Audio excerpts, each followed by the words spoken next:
Dito makikita ang mga nakatagong contacts at kachat ng partner mo sa Messenger.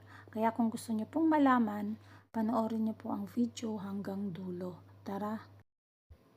Pumunta po sa Messenger. Pag nandyan na po sa Messenger, pakiclick po yan. Sa baba, merong makikitang tatlong lines. Click ang tatlong lines para mapunta tayo sa settings. Click ang settings. Scroll down para makita natin si privacy and safety. Click privacy and safety para mapunta sa hidden contacts.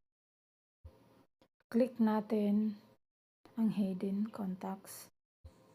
Dito makikita kung may nakatagong contact. Pag ganito, walang nakatago, malinis.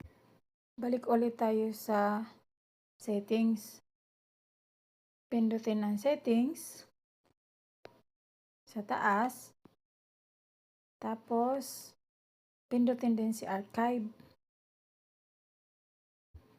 Dito natin makikita kung may mga nakatagong chat o usapan. Ito sa akin, marami yan kasi yan yung mga group chat. Nag-live ako sa group chat kasi kung minsan ang ingay, pop-up ng pop-up. Yung mga nakaarong yan ang nakalagay, you left the group. Sa akin Messenger to, ayan, malinis naman. Kung nagustuhan nyo po, paki-follow and share para malaman naman ng iba. Thank you for watching.